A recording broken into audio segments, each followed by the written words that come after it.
put some fucking pants on and go outside and do some shit. There's nothing to do. There's nothing to do. Girl, there is nothing to do. The Sandhills wants to know what time it is. It's time to get ready for the unlimited social scoop. Introducing Nuthin To Do, the Sandhills Social Scene Podcast, straight from the Share Studios with your host, Dominique.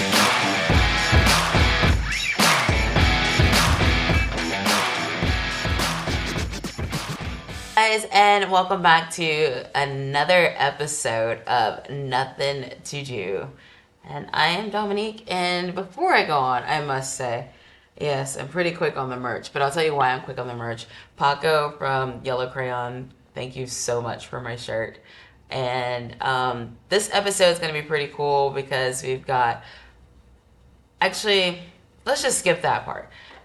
Entertainment and art to me is something that helps me with my mental health issues. I have severe anxiety and depression, and so when I go out to these events, I'm not necessarily looking to have a good time, but I'm looking to feed my soul, so to say.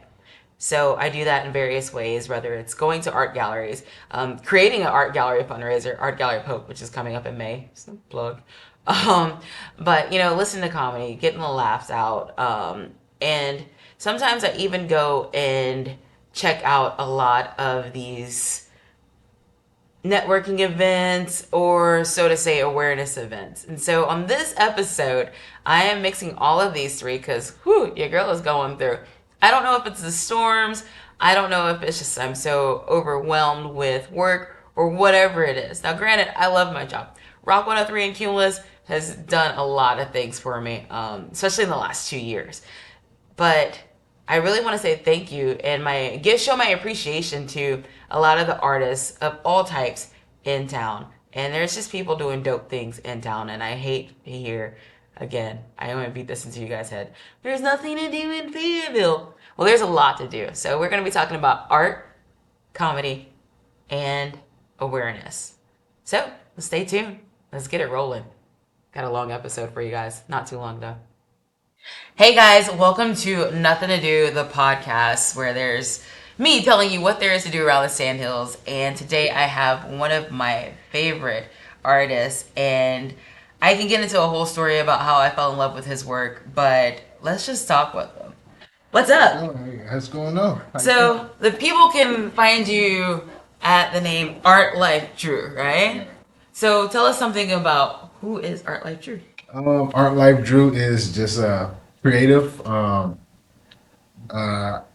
not one thing. I do many different things. Paint, videography, music, production, all types of things. So I'm kind of as I getting older, I'm kind of finding out that my niche is kind of just like taking ideas and making them better or enhancing them. Okay. So that's kind of what I've been doing for a lot of people recently. So.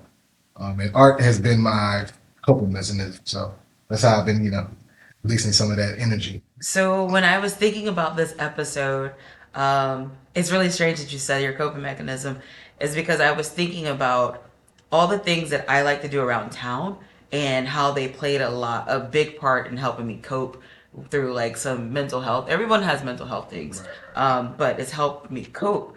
And the first show that I went to after I had this really huge health scare was yours. And it was at the Arts Council downtown. Yeah. And you showed us one of the films that you make, because you said you're into films, music, and that was your daughter that was performing, right? Yeah. Okay, so we got to find the video for this. Queen E, I got you. Okay, perfect, because Little Mama was going ham, and everybody was like, we're going to hype each other up, but she really literally deserves her flowers because she's dope. How old is she? She's 11. 11. Look, let me tell you, Little Mama went off, but even watching you guys put on your art, putting your art out there, hanging up your art, playing your art, whatever, has helped me with my mental health because I'm still challenging. I haven't been able to create yet, right? But I'm still working my way through by looking at you guys' art. So I appreciate you. Right. I appreciate you coming out because I do remember that I had kind of just got to the area. I was kind of just meeting people on Instagram, meeting them downtown for Fridays and stuff like that. People like so we kind of connected on social media. So when you came, I was excited that you was able to get out and come, but I was more excited that you came and enjoyed yourself, that you had the experience. So my mom's gonna find out, but I actually snuck out of the house. She was taking care of me. I wasn't supposed to be wearing nary heel. All right, so let it go. She can't do nothing. Statute of limitations. So your daughter does music. You do movies. What do you have coming up in town? So I recently just kind of fell in my lap. Got a chance to open up my own art gallery. Nice. So me and 5 people came together to form the Art Life Studio. Okay. It's a creative space where you can come in, see art. You can write. You can bounce ideas from people. You can do music, voiceovers, and things like that. Photography. So it's kind of just like a creative space for people to come and get some ideas out. That's then they come to create. Okay. So, what made you feel like Fayetteville needed this? Well, for the most part, so when I came to Fayetteville, I was re-jump-started my life. I was working in the film industry for the past 8 years, and I was trying to determine what I wanted to do because where I was living at and the jobs I was getting were not close at all. So when I came to Fayetteville, I kind of had to make that decision that I wasn't working in the film industry anymore. And ironically, I went down to the Arts Council. They told me about Fourth Friday. The first Fourth Friday, the paintings were just selling. So I was like, I didn't even know people, I sold art before, but not like that.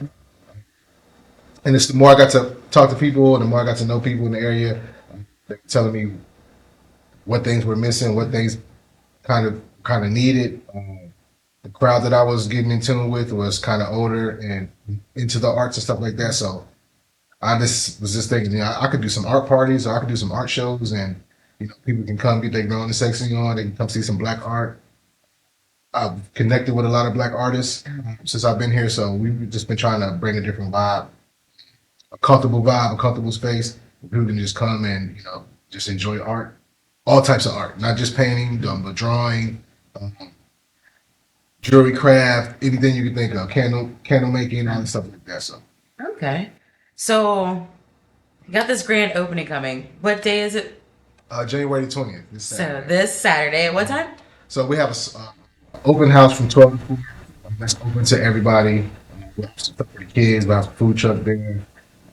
And then from 7 to 10 will be the main event.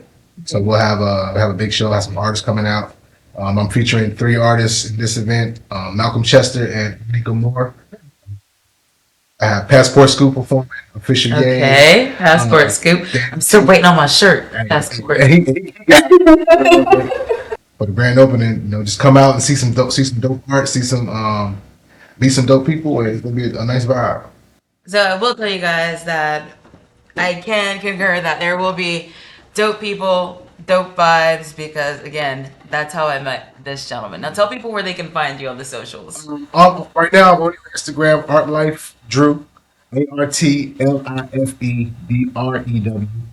But you can find us also on ArtLifeForLife.com, and that's the number 4, not the word 4. ArtLifeForLife.com. I don't know sign language. Let me stop before I end up throwing up gang signs.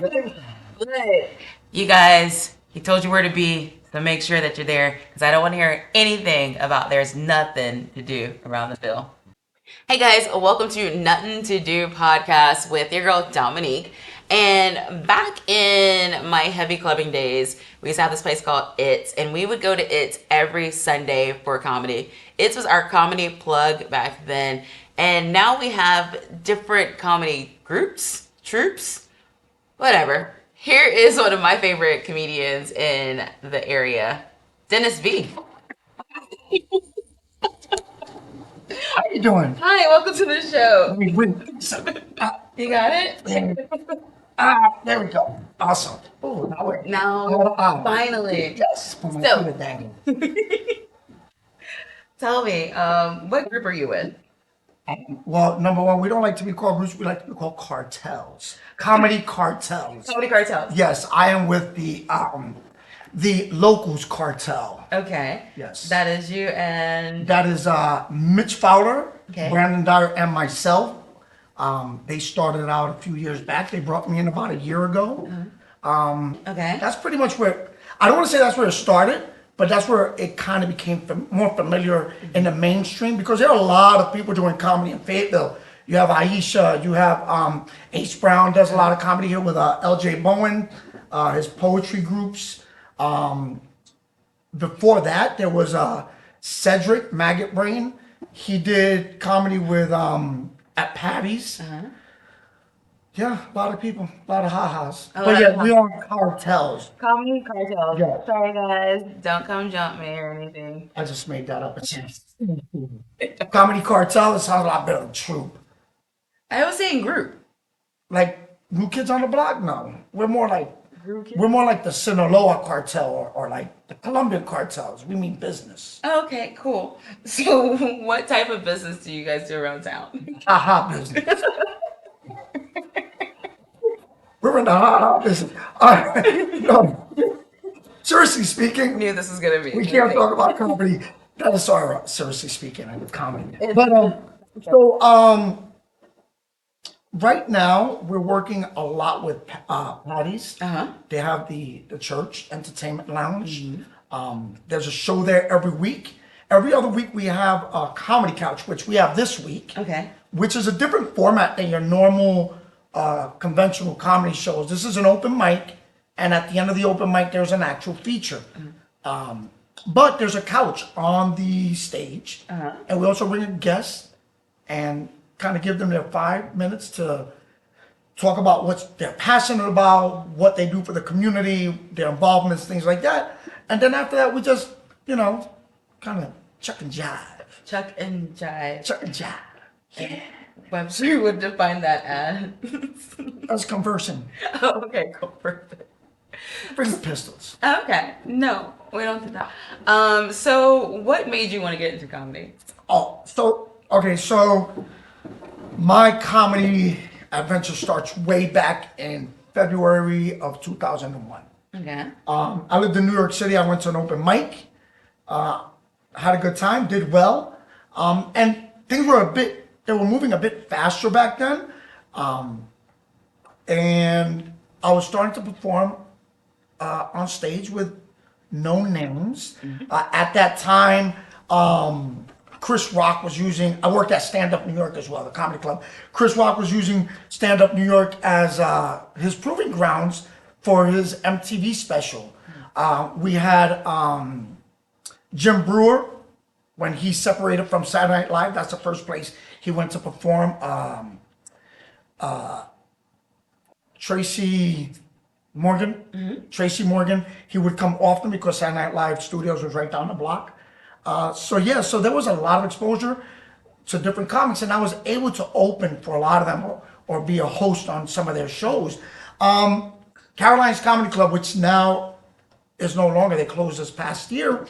I had a show for the weekend of, I want to say the 18th of September.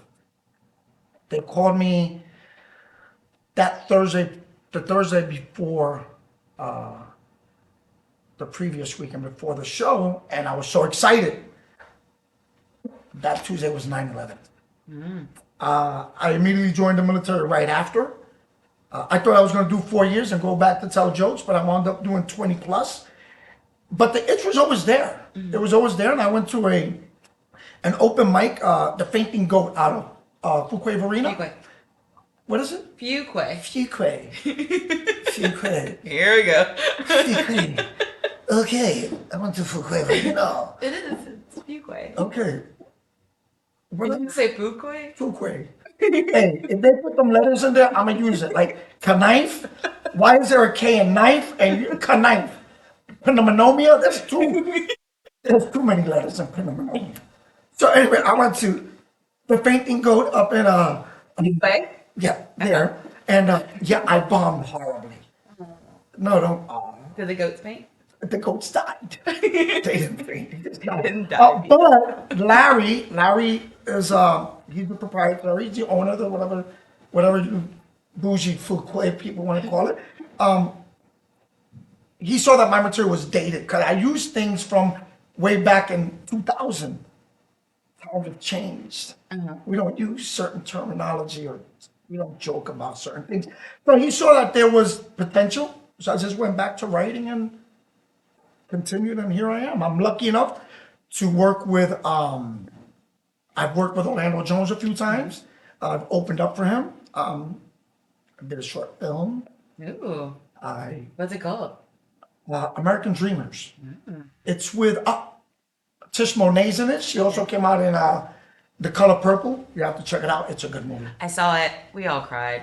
Ashanti, Lauren, Devin, we all cried. It was great. Yes. So there is Fayetteville talent in that movie. Okay. Even though it's a small part, she was still in it. So yeah, I've been able to do a lot in the 2 years that I. Inside joke. Keep going. Okay. You've been doing a lot in the 2 years. In the 2 years that I've been doing this, I've managed to accomplish a lot. I'm really grateful about it, you know, because I have ADHD of ideas, and every day I got a brand new idea. So you know, I kind of pass them by you, and yeah, I am grateful for the opportunities I've been given in North Carolina and specifically Fayetteville. Okay. So in this amazing 2 years of you doing this, what has been your favorite moment? Favorite comedy moment? Or theater? Oh.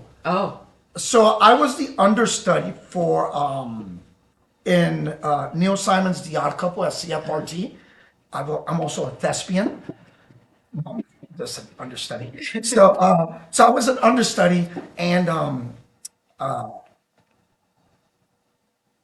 there were 2 roles that I was understudying for, and one of them, the gentleman's name, he's the director up at one of the museums in Raleigh. I don't know how many museums are up there. There's a bunch. But he's one of the program directors. I can't tell you exactly which one. Anyway, he had to go to New York for the opening of the latest opening of one of the theaters. don't get me I wrong. also have TBI. I can't remember stuff. So I was Full gonna Crave say Arena, that, huh? but I didn't want to get canceled. No, so he had to go to the opening tour of a studio, and I was given the opportunity to do the dress rehearsal, and I did I want to say it was 2 or 3 iterations, 3 days in a row, and it was such a great experience. Met such wonderful people. You know, I went in there so hesitant because it wasn't my scene. Or it quickly became my scene. Okay. Yeah, I started smoking cigarettes through filters. Calling it Full Crave Arena. I go to Full Crave Arena. Do you? No. So how often would you say you perform around town? It's around town, not as often as before, because I find myself more on the backside of the business with the locals. Okay. Doing booking, being a comedy wrangler when they're running shows, kind of letting comics know what they have to do, working with Gable at Patty's. He's the jack of all trades. Yeah. So I find myself behind the scenes a lot, which I also enjoy. Okay. So, but I would like to get back on stage. But I've only been doing this for 2 years, so. Only 2 years. Only 2 years. So what do you guys got going on this week? Oh, this week is Comedy Couch. Okay. We have Miss Sarah from Q98. She's going to be our guest. Humorless Bud. But K-Rock? Just kidding. Rock 103. Rock 103. So Miss Sarah from Q98, she's going to be the guest, which we're excited about. We have Tim King, funny comic, also a veteran out of Raleigh. He's going to be the headliner, or the feature as we call it. And we have a good amount of comics going to do the open mic, and it's going to be a good time. Cool. So where can the people find you?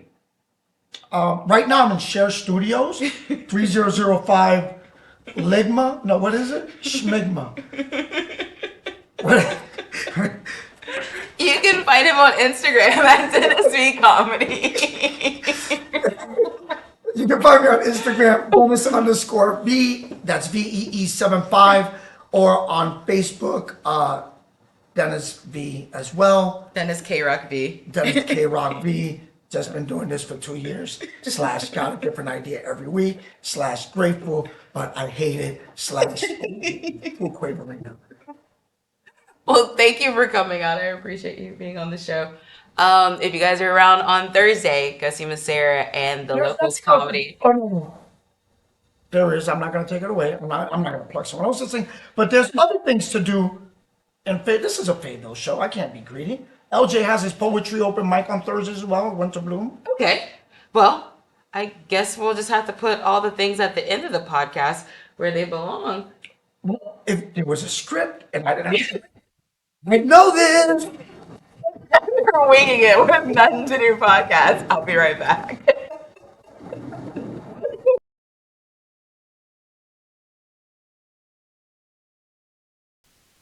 Hey guys. So, Nothing to Do podcast is letting you know all the cool things that are going around town. But sometimes we have some really dope people that deal with a lot of serious situations and subject matters. Because as adults, we don't hold ourselves accountable and have these serious conversations. And so when I talk about dope, you can't help but mention Tony Brown.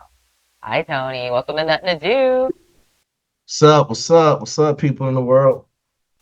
So tell the people of the world, like, what is it that you do around town? Myriad of things.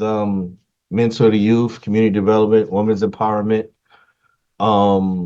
Also, I teach agriculture classes and filming, where I teach kids how to shoot a movie instead of a gun. I like that. I like that a lot because I've always mentioned Pat Bernard was one of my favorite teachers in high school, and she took a lot of us into her broadcasting program, and hence this is why I'm here now. So you do all of the cool things advocating for all of the right programs in our community. And so this weekend is no different, this Friday to be exact. What do you have going on this Friday? This Friday, I have a young lady who was actually abducted, and she's a survivor. Also, I always call her a superhero. She was abducted and put upon a human trafficking ring, which is here in Fayetteville, North Carolina. So she's coming not only to tell a story. We did a mini doc on her. So what I wanted to do this year was bring awareness to human trafficking that's going on in North Carolina, since we are a focal point, which is a transfer point.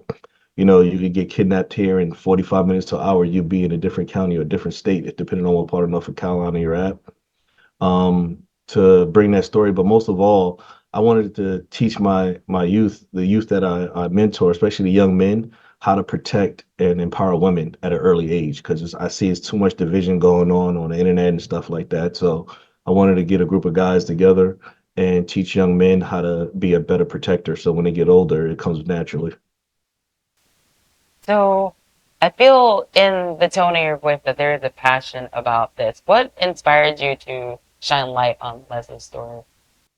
I have a lot of sisters in my family, and then me dealing with the quote unquote the streets. I see a lot of stuff that goes on in the community where, you know, a lot of young ladies feel like this is the only way. And I actually want to show them that it's not only a different way, that you have men out there, you know, that provide and protect and want to empower, not exploit you, you know. And sad to say that a lot of stuff like this is the norm in this community and a lot of other communities as well. So it's just it took heavy toll on my heart, where there's no men or there's no group out here that's not church based that's empowering or protecting women and children. So what can one expect when they walk into your event? Realism, you know, and I understand that sometimes the realism, and it's just like the truth, you know, it can be a little bit dark and graphic and hurt at time. But I always gotta say, I'd rather hurt you with the truth than kill you with a lie, you know. So it's just, we gotta understand that this can happen to anybody, you know, from ages of 12 to 21, you know, is the prime numbers. But in a deeper effect of it, that a lot of, I would say, human trafficking survivors are cast off as runaways, and we need to expose that also and show them that these young ladies didn't run away. They was actually trafficked, you know, and abused and put on this circus. So this Friday, I see the flyer behind you from 6 to 8. Where's it going to be at? It's going to be downtown Fayetteville called The Stage. I think it's the stage called the Coliseum. No. The stadium. That's what's called. The Stadium Event Center. Okay, Yeah, gotcha. the Stadium Event Center. With Yeah, Tanya, right? Is that her name? That Tanya's owns it? sister, Tanya McNeil. She definitely always look out, for Okay. me. So she has a perfect place and a perfect location. So it's going to be at the Stadium Place, which is 421 Maiden Lane. That's 421 Maiden Lane, Fayetteville, North Carolina, 28301. Perfect. Now I just did a fashion show there, so yeah, it is a pretty Yeah, cool venue. I was in the audience taking pictures of you. I saw it. Oh yes. it. So I'm really surprised that I didn't fall off the stage, but that's cool. We'll talk about that on another time. You And guys go on out. Tony, thank you so much for coming on the show. I know it was completely last minute, but I just wanted to shine a light on the good things that you have going on this week. Thank you for having me. And if anyone to contact or volunteer, just contact me at 718-344-7378. Okay. And also, if someone wants to follow you on the socials to keep in touch with what you're doing throughout the community. Mr. Tony U. Brown on all social medias. Perfect. Well, thank you. I had the best event this weekend. Thank you.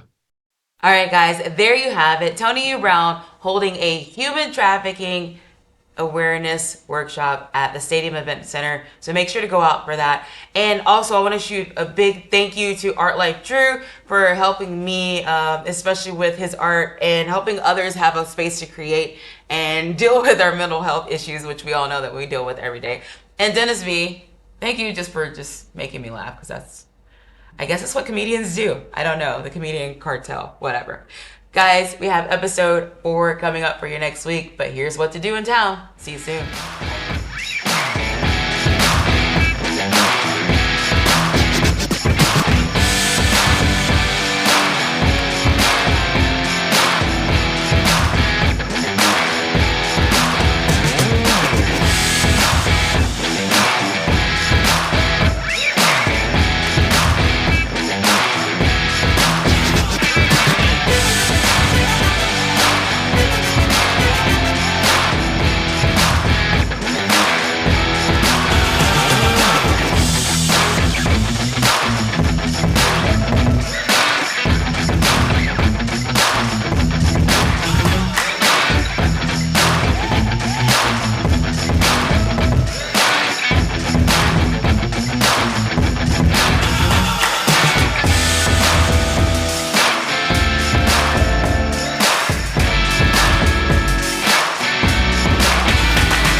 Thanks for tuning in to the Nothing to Do weekly podcast, recorded at the Share Studios in Fayetteville, North Carolina, with your host, Dominique. And make sure to tune in next week, because it's only going to get better.